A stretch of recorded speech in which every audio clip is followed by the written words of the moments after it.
Astaghfirullah. Bismillahirrahmanirrahim. Assalamualaikum warahmatullahi wabarakatuh.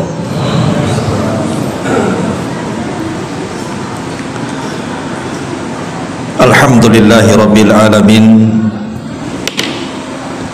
wa bihi nasta'in wa ala umuri dunya waddin. Wassalatu wassalamu ala ashrafil anbiya'i wal mursalin Muhammadin wa ala alihi wa sahbihi ajmain, amma ba'du.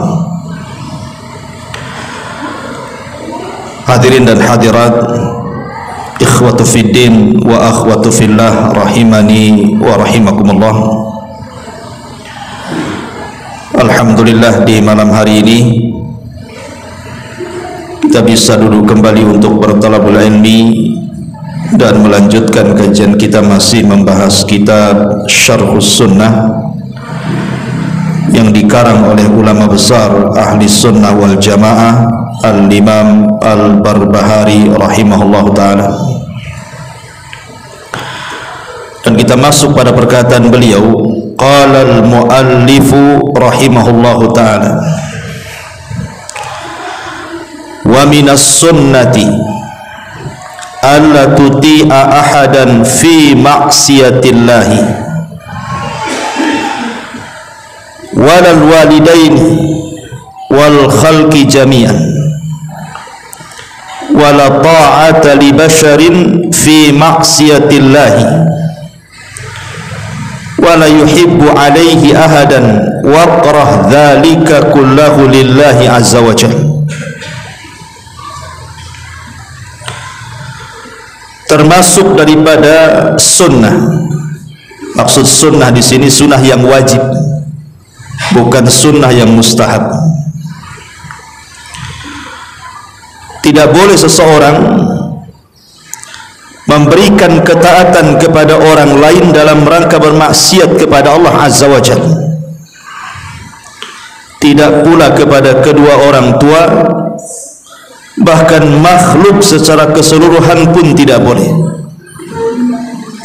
karena tidak ada ketaatan kepada manusia dalam rangka bermaksiat kepada Allah. Dan seseorang tidak boleh mencintai kemaksiatan, dan bencilah perkara-perkara itu semuanya karena Allah Subhanahu wa ta'ala.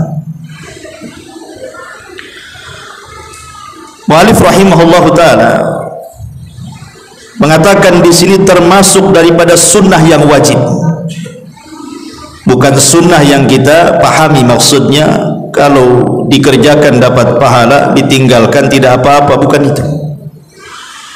Tapi kalimat sunnah di sini artinya sunnah yang wajib dilakukan.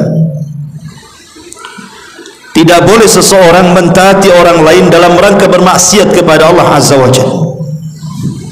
Tidak kepada orang tua, tidak kepada siapapun, kata muallif, karena tidak ada ketaatan kepada manusia dalam rangka bermaksiat kepada Allah Azza wa Jalla.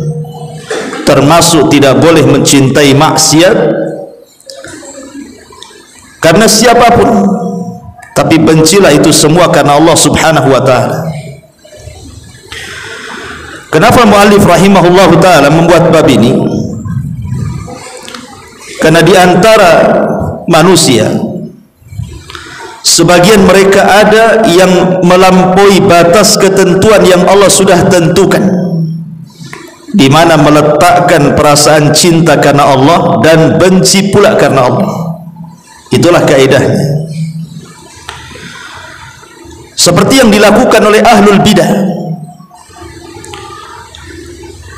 Di dalam Al-Quranul Karim Allah Subhanahu wa ta'ala mengatakan, ittakhadhu ahbarahum wa ruhbanahum arbaban min dunillah.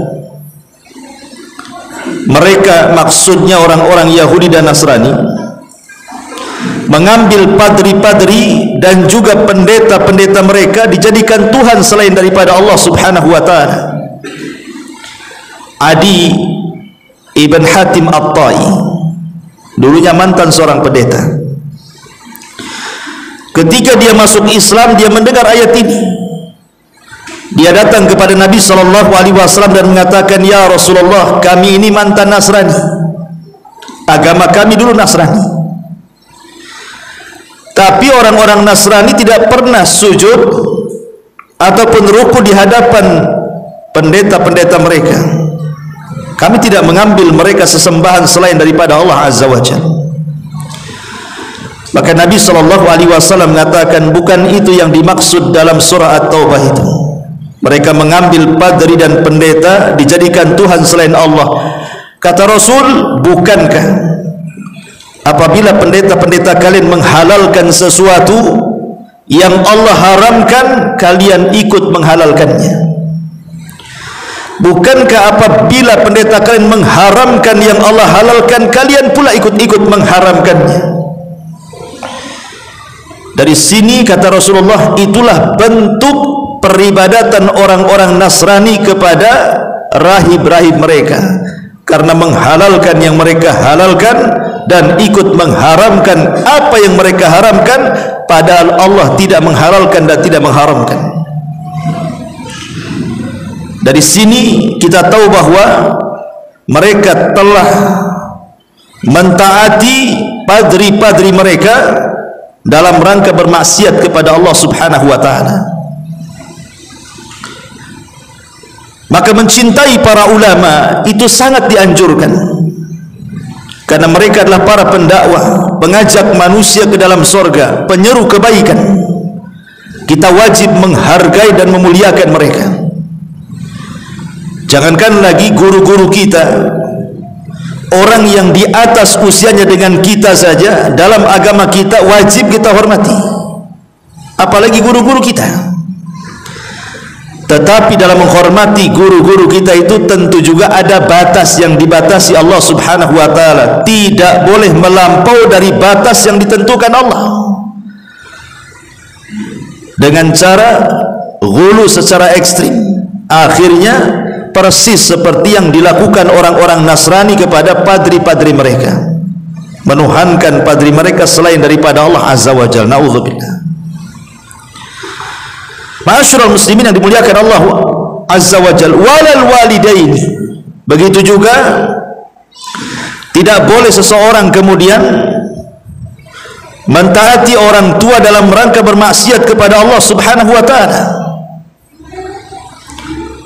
Kalau orang tua memerintahkan sesuatu kepada kita dan perintahnya itu maksiat, satu sisi menuruti perintah itu hukumnya wajib, sisi lain isi perintahnya maksiat, maka tidak ada ketaatan kepada orang tua dalam rangka bermaksiat kepada Allah Azza wa Jalla. Dahulu di zaman Nabi SAW ada seorang sahabat namanya Sa'ad bin Abi Waqqas. Sa'ad ibnu Abi Waqqas, satu di antara 10 sahabat yang dijanjikan masuk surga.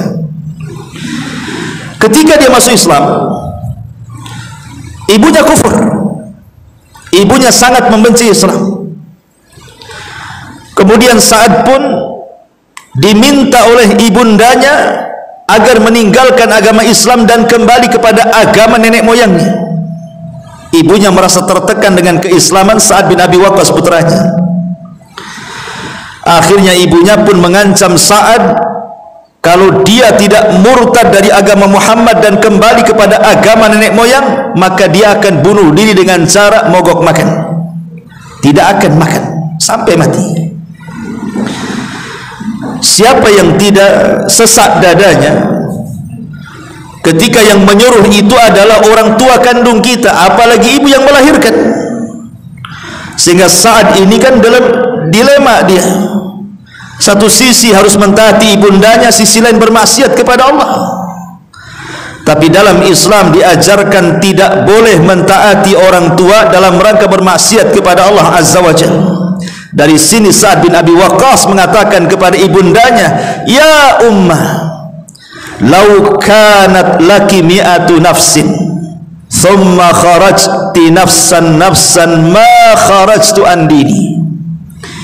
Wahai ibuku, kalaupun engkau diberikan 100 nyawa kau keluarkan satu-satu agar aku keluar dari Islam. Demi Allah aku tidak akan keluar dari Islam. Kalau engkau ingin makan silahkan, tidak pun ada masalah, tapi saya tidak akan keluar dari Islam.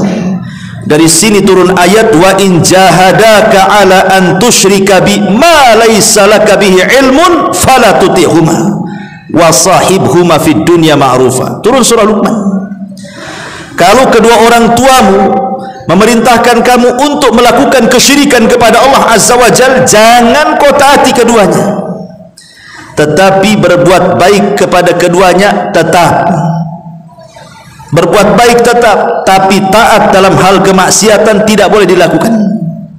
Itulah makna mu'alif rahimahullahu ta'ala walal walidaini, ataupun kepada seluruh manusia, wal khalqi jami'an, kepada seluruh manusia. Apakah mereka orang-orang yang dekat dengan kita, yang kita sayangi dan kita cintai, seperti suami ataupun istri atau anak-anak, maka tidak ada ketaatan dalam rangka bermaksiat kepada Allah Azza wa Jalla. Seperti umpamanya, berapa banyak istri-istri itu yang akhirnya karena takutnya kepada suami terpaksa mentaati apapun perintah suaminya. Itu banyak sekali. Padahal Nabi sallallahu alaihi wasallam sudah melarang, la ta'ata li makhluqin fi maksiatil khaliq. Tidak ada ketaatan kepada makhluk dalam rangka bermaksiat kepada sang pencipta. Memang ketaatan istri kepada suami jelas dalilnya, sampai-sampai Nabi sallallahu alaihi wasallam mengatakan, lau kuntu amiran an yasjuda li ghairillah la amartul mar'ata an tasjuda li zawjiha li idhami haqqiha. Kalaulah seandainya, kata Rasul, aku perintahkan seseorang boleh sujud kepada selain Allah, tentu seorang istri aku perintahkan pertama sujud kepada suaminya karena besarnya haknya kepada istri. Satu sisi, ketaatan seorang istri kepada suami itu hukumnya wajib, sebab kalau tidak berdosa. Tapi sisi lain, kalau perintahnya itu maksiat kepada Allah Azza wa Jal, berlakulah la ta'ata li makhluqin fi maksiatil khaliq. Tidak ada ketaatan kepada makhluk dalam rangka bermaksiat kepada Allah Azza wa Jalla. Ma'asyiral muslimin yang dimuliakan Allah Subhanahu wa taala, dari perkataan muallif ini kalau kita jabarkan ikhwan, banyak persoalan dalam kehidupan kita ini. Baik kita jelaskan sebagai nasihat. Ma'asyiral muslimin yang dimuliakan Allah Subhanahu wa taala, kalau kita melihat masyarakat, umumnya masyarakat, atau mungkin kita lah, atau siapapun,